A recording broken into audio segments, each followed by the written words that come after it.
Welcome to the Ranking Things podcast, a production of Jason Davis VoiceOver. Please visit jasondavisvoice.com.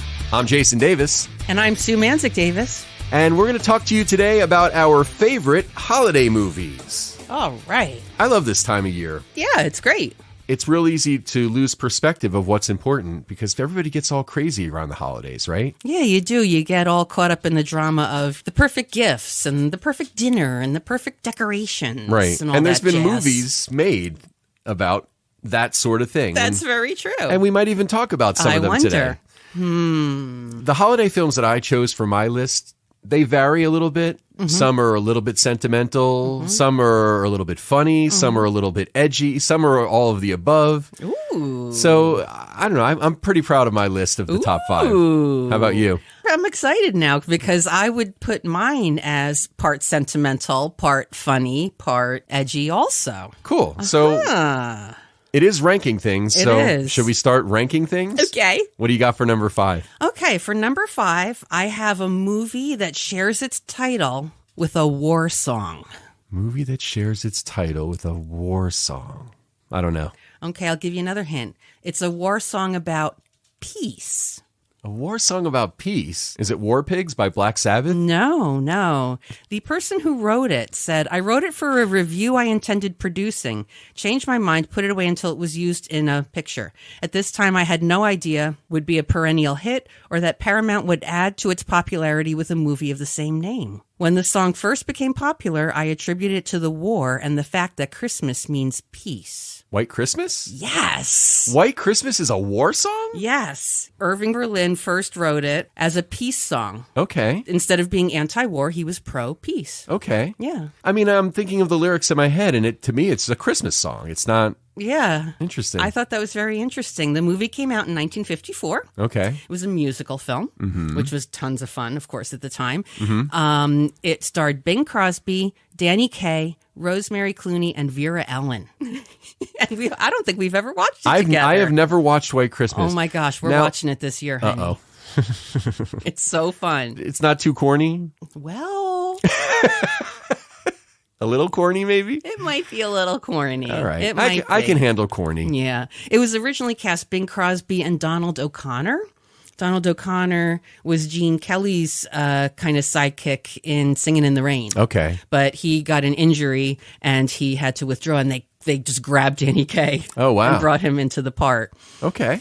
Okay, no spoilers since you haven't seen it. Okay. But Bing Crosby and Danny Kaye were in World War II. And the movie actually begins with them on a battlefield, and, you know, it's Christmas time and they want to be home. And you get to know their general. So later on in life, they meet Rosemary Clooney and Vera Ellen, and they're hired to do a Christmas show in rural Vermont. Okay. Turns out the inn is owned by the general. The inn is almost in bankruptcy. They decide they're going to save the day and put on a show. Okay. So you can see why this appeals to me. Yeah, because you're a theater person. Oh, yeah. It's the same inn from Holiday Inn, Okay. but it's not like Holiday Inn Part 2 or anything like that for anybody who knows that movie also. Okay. For our listener who might know that. They also did scenes in a train. So what was very cool was they actually had to go to 20th Century Fox because that was the only studio that had a standing train set. Okay. And there are scenes, in the sleeper car. And there's a scene in the dining room where they have a great song called Snow. Rosemary Clooney has a beautiful song called Count Your Blessings Instead of Sheep. Really sweet. Okay. And then my favorite song from the whole movie is a song called Sisters. And some people might know this actually because it's become a kind of a kitschy thing to cover. The Sisters do the number. Actually, while they were filming, Bing Crosby and Danny Kaye were goofing around so much lip syncing it that they decided to add in a reprise of the song with them lip syncing it. Oh, that's funny. So it's the women's voices. Yeah. So they grab their props, they roll up their pants and, act like they're, got like skirts on, and they do this whole funny thing. And the cracking up that Bing Crosby did during it was genuine because they were just going. Sure. And Danny Kaye was being such a goofball at that point that he just started. So when they finished the number and you see Bing Crosby just laughing, that's real. That's awesome. So it's all sorts of fun stuff like that. The whole process of putting together, come on, kids, let's get together and put on a show. And then, what happens? Do they save the end? Does it snow? You have to watch to know. I'm going to go out on a limb here and say that everything works out well in the end. I don't want to give anything away. It is a Christmas movie, so hopefully that's the case. It's true. Yeah. But anyway, it's just got that fun, old-fashioned, life is easy, life is fun kind of mood to it. It was filmed in VistaVision, the very first movie to ever be filmed in VistaVision. I've been watching it since I was a kid, and I think it's really interesting that we've never watched it together. It is, considering how long we've been together and if it's an important movie for you. Yeah. Maybe like I've resisted it because it's corny and I've never been a big fan of really old stuff, like really old movies, because they do feel very dated most of the time. The acting is sort of stilted and it's very corny most of the time. So, I mean, there are exceptions, especially for holiday films. Yeah. Most of the time, I'd rather watch something a little bit more contemporary. So maybe that's why we never watched it. Maybe. But I think you might like it. I would watch it because it's important to you. Oh, thank you, honey. Yeah. That's my 5. Okay. Number 5, White Christmas. Number 5 for me, there have been many different tellings of Charles Dickens' A Christmas Carol. My favorite is Scrooge. Yes. Yes. Bill Murray, Karen Allen, John Forsythe, Carol Kane, David Johansen, Bobcat Goldthwait, Alfre Woodard, a great cast. And then there's lots of fun cameos in the movie. And it's one of the few, if not only times, that's the story of Scrooge has been done as a comedy, which they didn't think it would work that way originally. I mean, maybe like there's elements of comedy in like the Muppets Christmas Carol and stuff like that. Yeah.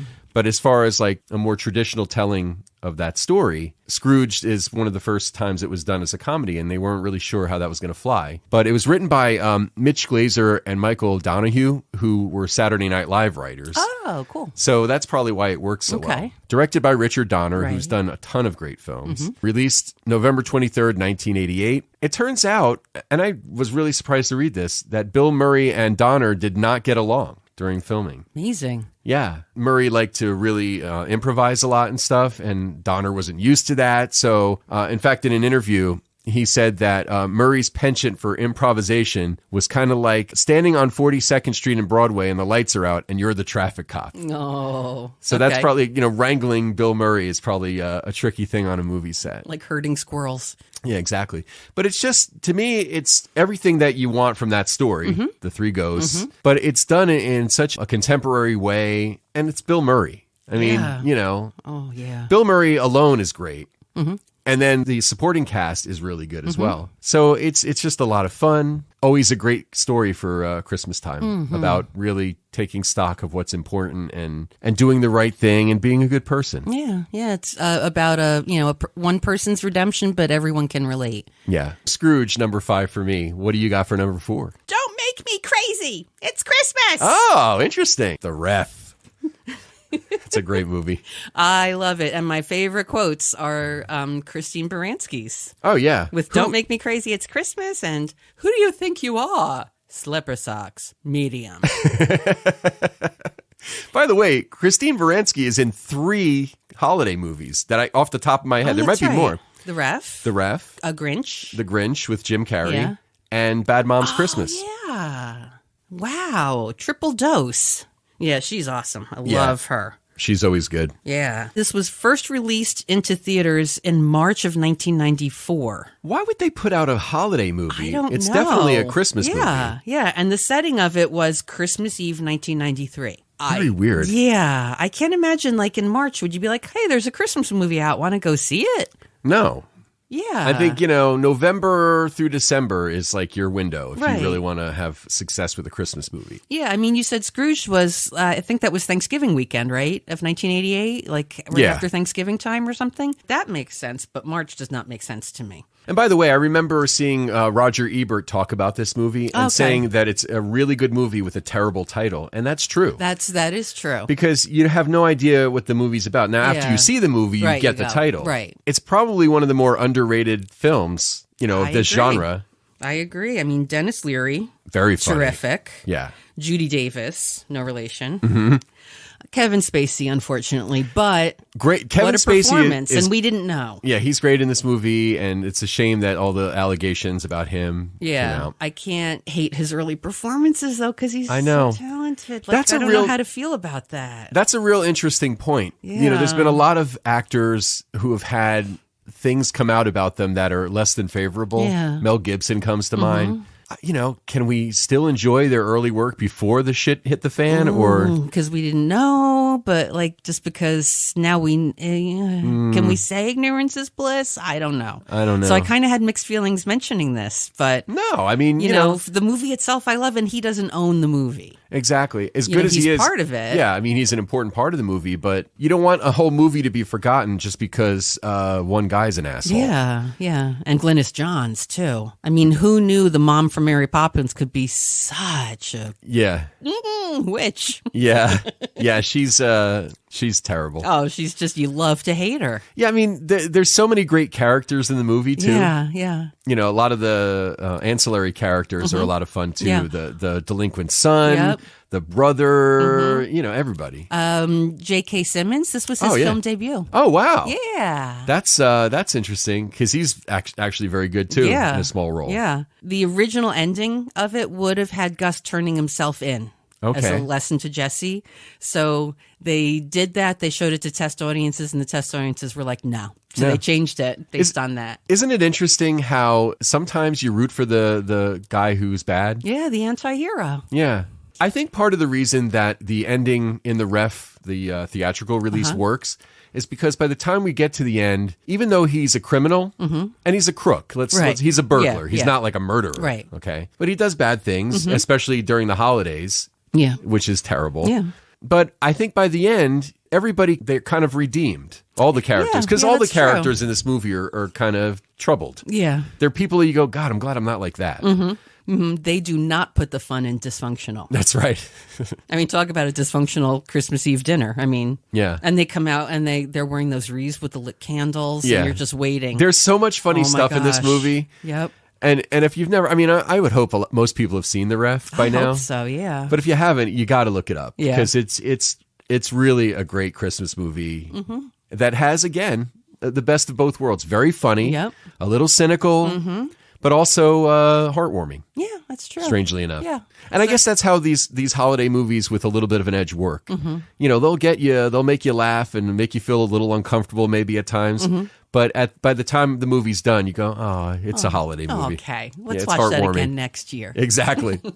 So that's my number 4, The Ref. Cool. Number 4 for me is a classic, A Christmas Story. Oh, nice. We just watched the sequel, the recent sequel, A Christmas Story Christmas, which we enjoyed. And we thought, one and done probably with this. It's not quite as classic as the original. I will say this, and I said this while we were watching, A Christmas Story Christmas, the last 20 to 30 minutes of the movie actually made it a little bit better. Yes. Like, it was good, and then the last 20 to 30 minutes made it that much better. Yeah. So I would say it's worth checking out, but go into it not expecting it to be as good as the original, and you'll be much better off. That's true. Yeah. So let's talk about A Christmas Story. Okay. Released just before Thanksgiving, again, 1983. Smart. And unfortunately, this movie didn't do well at the box office because it got yanked from theaters before Christmas. What? Well, because it really wasn't, I mean, people weren't going to see it. So, like any movie, they got to give these movies a chance. Like, if you put out a Christmas movie around Thanksgiving time, you got to at least let it last through Christmas to give it a chance, because people aren't always ready to see a Christmas movie until they're like maybe midway through December. Yeah, true. And the movie has obviously become a modern day classic. Oh, yeah. I mean, even though it's been almost 40 years now, it took time for it to build that following. I mean, when it first came out, it didn't really do anything in the theaters, and even on video. It was much later, I think, that we all kind of went, wow, what a gem. Yeah. The director, Bob Clark, is also one of the writers. He wanted to do this movie, but the studio wasn't keen on it originally because it's like, post-Depression era. It's, it's kind of piece. Yeah, it's like maybe too sappy or sentimental. So he had a lot of success as the director of Porky's a couple of years earlier. Right, that's why I know the name. Yeah, and that gave him the clout. And it's hard to imagine the same guy that directed Porky's directed A Christmas Story, but that gave him the clout because that movie was such a big success to make this movie. This movie went on to inspire the Wonder Years TV series. It did. Yeah, and it makes sense. Know that. Yeah, okay. it makes sense. Yeah, that's cool. That makes a lot of sense. Yeah, and again, another movie where there's, everybody quotes, "You'll shoot your eye out." Yeah. Ho, ho, ho.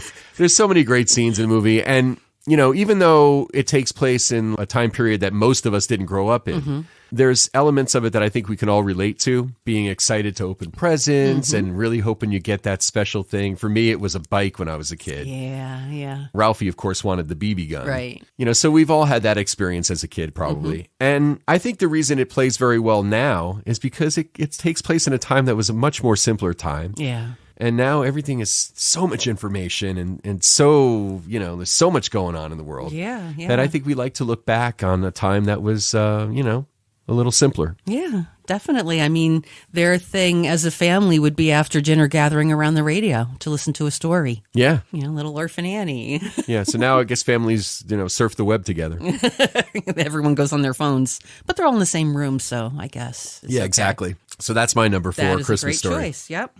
Okay, number 3. Well, it may surprise you that we did overlap somewhere, but it's a little higher up for me. Okay. But I know I love it because you'll love it too, which was the tagline from the TV network. Yeah. You'll love it. You'll love it. It's number 3 for me is Scrooged. I love the fact that it starts with a movie in it called The Night the Reindeer Died. With Lee Majors. Lee Majors appears in that opening scene helping to save Santa Claus. He was armed with a stripped-down M134 minigun, which was the same one that they used in Predator. I ain't got time to bleed. And he actually found it a little hard to carry around because it was so heavy. He wasn't as bionic as he used to be. Right. Yeah, I mean, he was maybe the $2 million man by that point. Yeah. Because depreciation. Oh, okay. And then Santa goes, "It's Lee Majors." Yeah. And Lee, "You've been an awfully good boy." And Lee just makes that take, that kind of shrug face, know. I also love the other things that the station was promoting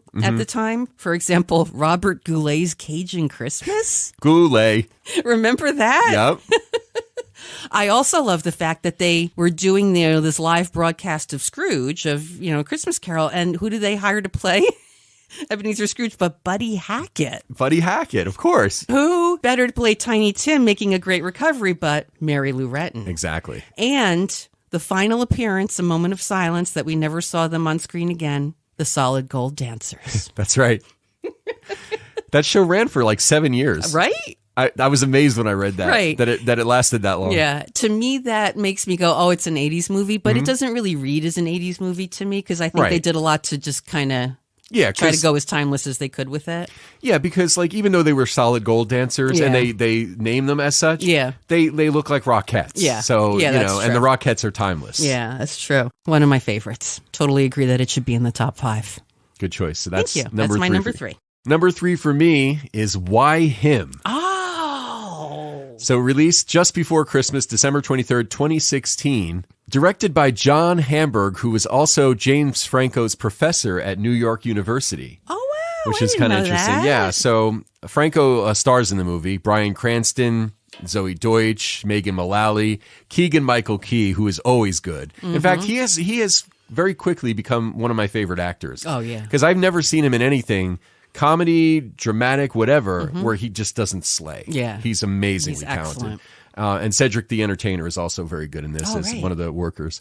So this is a movie that I think kind of flew under the radar a little bit.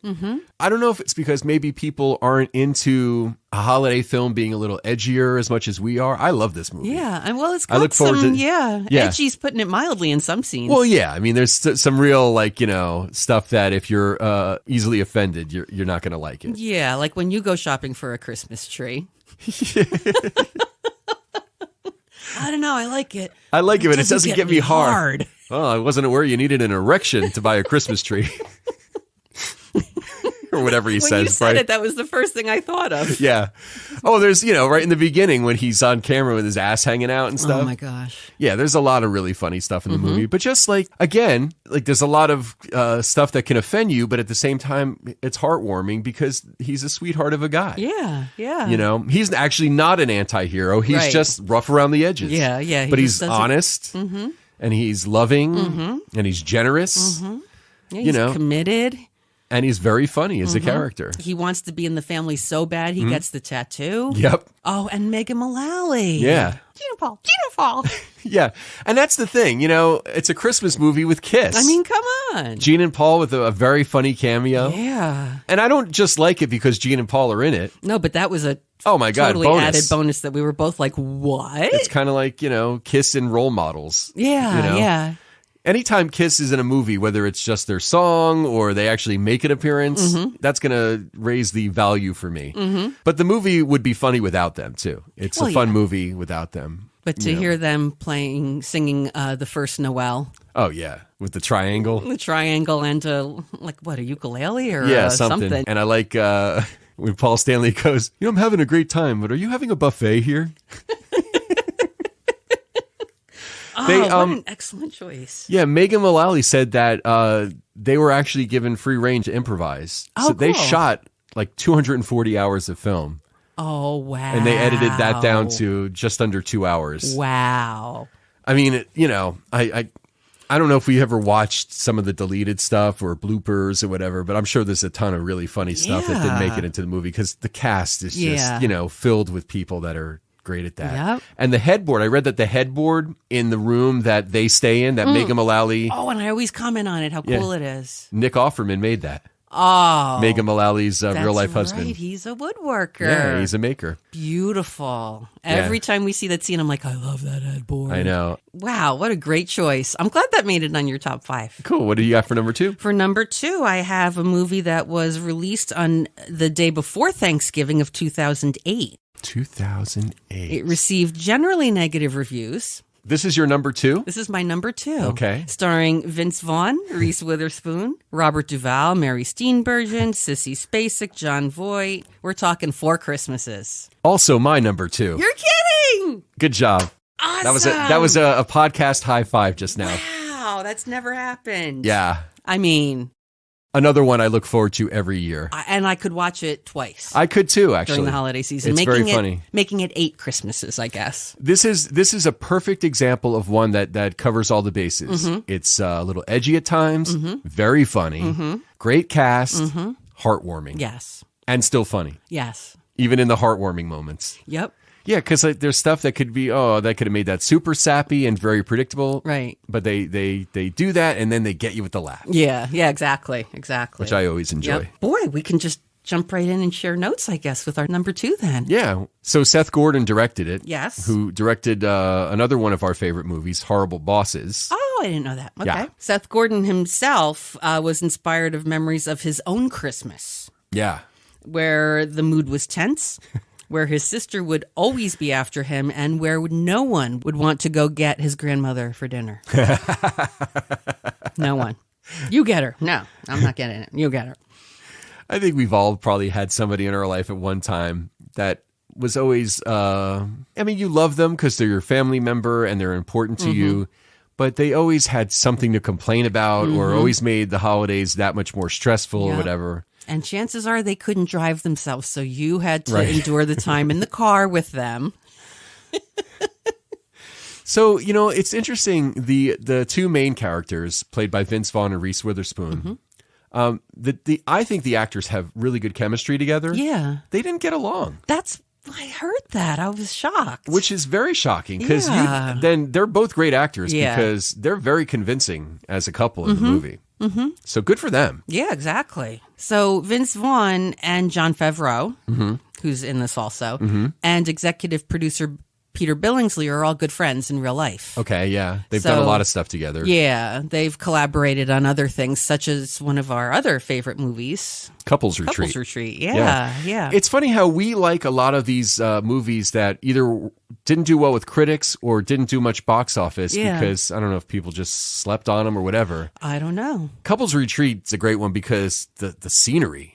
Bora Bora. Yeah. Yes, please. If anything, just watch the scenery. Yeah.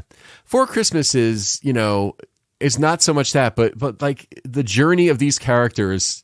The reason it's called Four Christmases is because they both come from divorced parents. Mm-hmm. So they now have to go to each parent's house, hence Four Christmases. Mm-hmm. And obviously hilarity ensues because there's different dynamic in each household. Yep. None of the parents is quote unquote normal.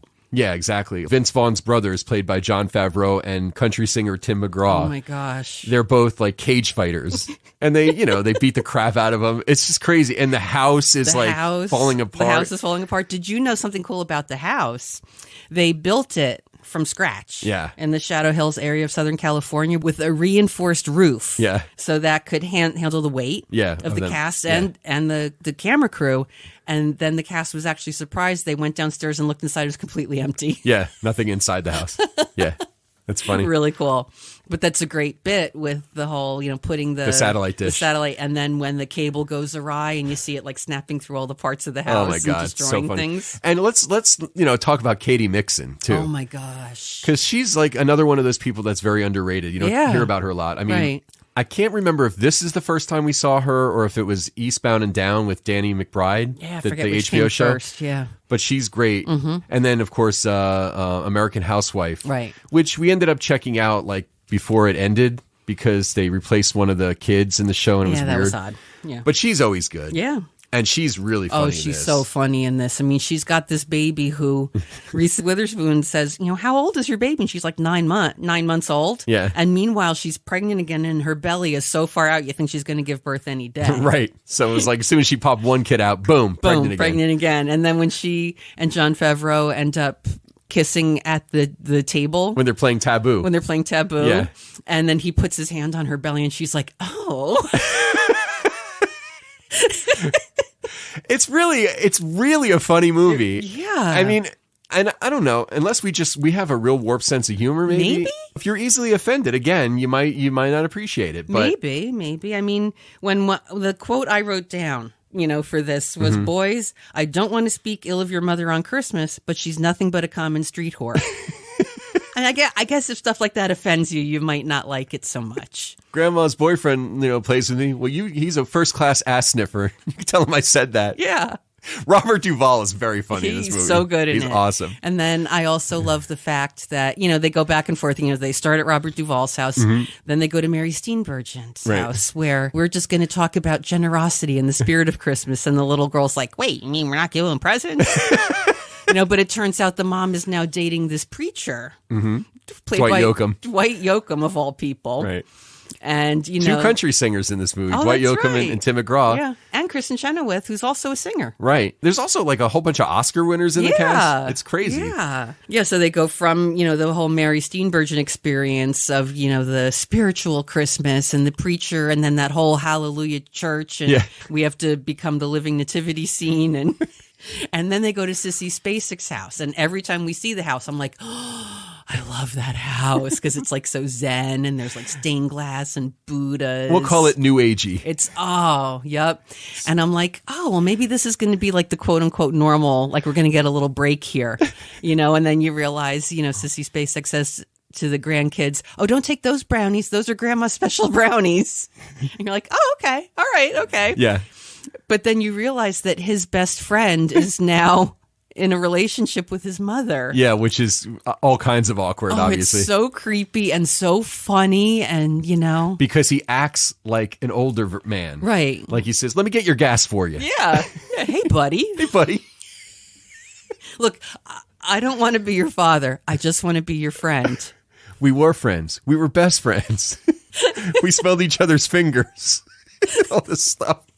And then they have the game of Taboo, which it makes me laugh even to think about it. Yeah, total dysfunction. Yeah. Yeah, it's really, the great thing about the movie is that there's definitely stuff that we can all relate to. Yeah. Like the dysfunction at the holidays, the arguing. Yeah. But there's also a lot of sweet moments too. Yeah. Great movie. Four Christmases is one that if you haven't seen it, you should. Yes. You will laugh a lot. Yes. As long as you don't mind things that, she's a common street whore. You're fine. All right. What do you have for number one? Well, I don't know. I don't know if I'm going to surprise you or not with this one. And I don't know if it might be also your number one also. But I don't know. I mean, if I woke up tomorrow with my head sewn to the carpet, I wouldn't be more surprised than I am right now. Neither would I, because it's my number one, too. Christmas Vacation! National Lampoon's Christmas Vacation. That's right. I remember seeing this movie when it first came out in the theaters. Nice. And I remember thinking, wow, they made a movie that's as good, if not better, than the original Vacation, which at the time I loved. Yeah.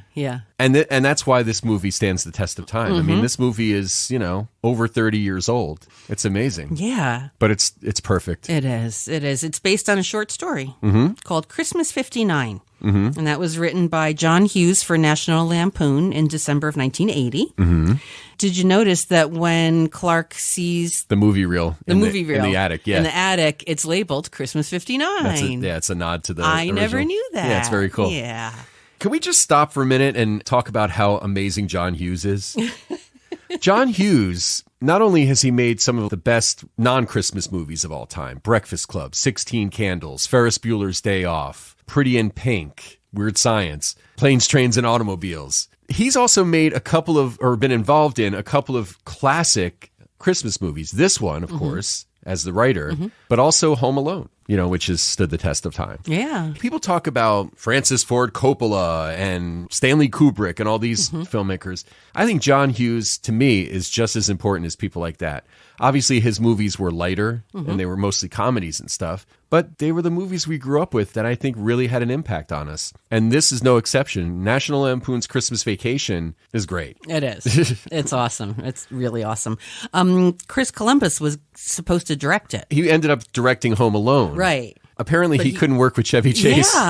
Yeah. So Jeremiah Chechik was the director. It was his directorial debut, and he had never even seen a Vacation movie. Oh, what a shame. Can you believe it? Yeah. And let's just give props to the supporting cast, too. So obviously Chevy Chase is always great. Beverly D'Angelo is always great as his wife in these movies.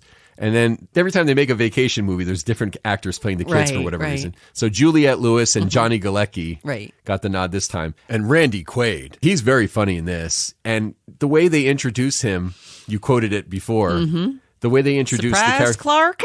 Well, Eddie, I wouldn't be more surprised if I woke up tomorrow morning and my head was sewn to the carpet. Yeah. What a fucking great line that is. The epitome of the politically incorrect, completely socially inappropriate relative that I'm sure exists in every family. Yep. He's got no boundaries. None. No clue. Clueless. No clue. But he's got a heart of gold. He's not super intelligent, I guess. Quaid got many of his mannerisms from a guy he knew growing up in Texas, apparently. Which is terrifying that somebody like this character actually exists. Yeah. And I like that he's Cousin Eddie, but the relation is that he's married to Catherine, which is Ellen's cousin. Right. Yeah. So he's a cousin-in-law, but that's just Cousin Eddie. Right. Right. He's not a blood relation to the Griswolds. Yeah. Right. Which makes sense. And how about that time that we were watching it and I said, "Oh my gosh, that's a dickie under the sweater."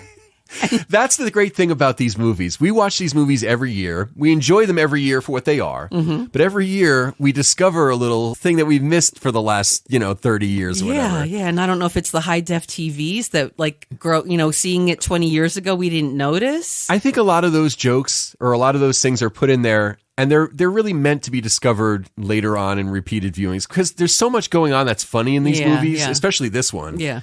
That it's real easy to miss something like that, which is a costume thing. Yeah, and that was his wife's idea, Quaid's wife's idea. It's very funny. Yeah, he's wearing a Dickie turtleneck under the sweater. Yeah, but and the you can Dickie's clearly see dark. Yeah, and the sweater's like light white or off white or something, and you can see the outline. Yeah. So when they go shopping at Walmart and he's loading stuff into the cart, so Clark puts light bulbs in the cart, and then Eddie takes 2 giant bags of dry dog food and just puts them and crushes the light bulbs. Yep. And it's one of those things, it's very subtle, easy to miss. Right.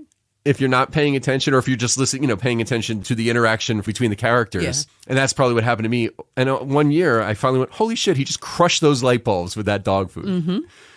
Very funny. Yep.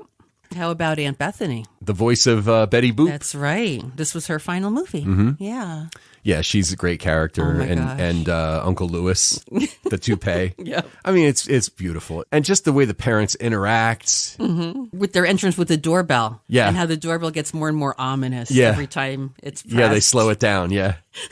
And then they come in and they're all just like, oh, I have a boil. Oh, my back. Oh, my pills. I feel like that's been done in other John Hughes. I think in 16 Candles, there was something similar. Okay. Because the grandparents all come to stay for the sister's wedding. Yeah, yeah. So that's maybe a John Hughes thing. Yeah. Probably because that he probably lived that in some form. Yeah, it's classic. Yeah. Very classic. I love the way Clark's mom interacts with Clark. That's just, it's sweet. You Yeah. know, the way she talks to him when Yep. she like touches his face and stuff. And they do that. She has that routine with him when they first greet each other, when they first get there. Yeah. Christmas Vacation is a must watch every year. And I'm pretty sure it airs, on Christmas Eve somewhere every year. Oh, I think so. Let's talk about the movies that didn't make the top 5 because there's so many amazing Christmas movies. Bad Santa. Okay. Billy Bob Thornton. That one's hilarious. Yes. Not for the faint of heart. No. It's Not for called Bad Santa for a reason. Oh, yeah. My very first thought when you said, let's do top 5 movies, I was like, oh, well, Wonderful Life for sure. Yeah, It's a Wonderful Life. It was straddling for a while, but I kind of came down between that and White Christmas and thought to myself, all right, I have each Blu-ray in my hand. Which one am I going to put in? Like, that's how I made my decision. I was like, White Christmas. It's a Wonderful Life is a beautiful story, It too. is. Boy, talk about sappy. Boy, and do I sob at the end of it course. every year? You Yes, have to I sob. do. You Yes, have I to. do. Yeah. It's great. Yeah. What else did you have for runners-up? A Bad Mom's Christmas. Oh, yeah. I had The Ref on my list, too, Okay, which you okay. already mentioned. Yeah. We saw for the first time last night a movie with Seth Rogen that we had never seen before Yeah. called The Night Before. Him, Joseph Gordon-Levitt, and Anthony Mackie was the other lead character. And Jillian Bell. Who else was in it? Mindy Kaling. That's right. Miley Cyrus. Miley Cyrus. Yeah, It was fun. It was a lot of fun. Yeah. A Christmas stoner movie? Yes. Yeah. Who knew? Why not? There's another Christmas stoner movie, a very Harold and Kumar Christmas, which was fun. True. Yeah. But this was a really good movie. I mean, Seth Rogen is tripping his face off the entire movie.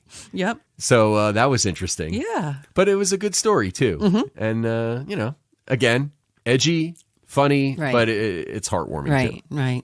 My other runners-up weren't as edgy. It's Yeah. interesting. I have Elf I have Elf as well. because, the best way to spread Christmas cheer is singing loud for all to hear. Of course. I mean, and even in December when I pick up my phone at work and I recognize the caller ID to be, a colleague, I will answer with Buddy the Elf. What's your favorite color? Just to crack them up. It's very funny. Thank you. Yeah, there's a lot of very funny stuff directed by Jon Favreau. Oh, that's right. See, another co-Christmas thingy. Oh, and another Mary Steenburgen movie. Yep. I said Steenburgen. Will Ferrell can be hit or miss for me. Hit in this for sure. Yeah. I He's mean, mostly a hit for me. yeah, me too. I just love the way he commits to what he's doing. He's all in. Actually, I should say this. Will Ferrell, always funny. The script, not necessarily. Okay. So Fair enough. depending on the movie, if Yeah. the script isn't as good, Yeah. his brilliance can only carry so much. Yeah. But the movies that he's in, where it's his brilliance and a good script, it's a home run. Yeah, definitely. And this is a good example Yeah, of that. yeah. Elf, and he is 1,000% committed, like you Yep. said. He's really good at playing a man-child. yes. Because he that's the definitely character he is. plays in Step Brothers, Yeah, too. yep. But in Elf, it's even funnier. Yeah. It's not a human child, it's an elf child. Right. And he's So- like, a big guy. So you put a big guy like that in that outfit. Yeah.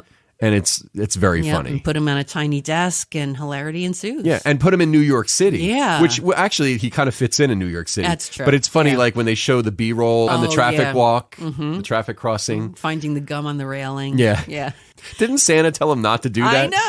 I know. Yeah, Elf is a classic too. Yeah. Very, very funny. Thanks, Mr. Narwhal. And James Caan too is very good in yeah, Elf. As, yeah. kind of a different role for him. Yeah. Another runner-up for me was Muppet Christmas Carol. Yeah. I didn't want to have two Christmas Carol themes Right. in my top 5, Right. but the Muppet one is wonderful. You can pretty Wonderful. much never go wrong with the Muppets. Yeah. How the Grinch Stole Christmas with Jim Carrey. Yep. He's great in that. Yep. A movie that I like, but you don't because you're not a fan of rom-coms, Love Actually. Oh, right. We'll move on. Office Christmas Party. Oh, fun. That's one I'm really excited to see again. Yes. Again, Yes. mindless entertainment. Yep. I'm almost on board anytime a movie features a blowout party. Right. Like a big party where everything goes wrong or everything goes really right. That almost always makes for a fun movie. Yes. Office Christmas Party has a great cast. Yep. Jason Bateman, Jillian Bell, T.J. Miller, Olivia Munn, and everybody's really funny in it. And then there's Vanessa Bayer, Randall Park. Oh, yeah, that's right. Yeah, a lot of very funny, talented people. Oh, and Courtney B. Vance in a funny role. Yeah. Which is unusual. Yep. I love when they are they're in the elevator with the performers for the live nativity. Yeah. The guy playing Jesus is there and he's like, "It's my birthday." And Jason Bateman's like, "Oh, you're really committing. Good."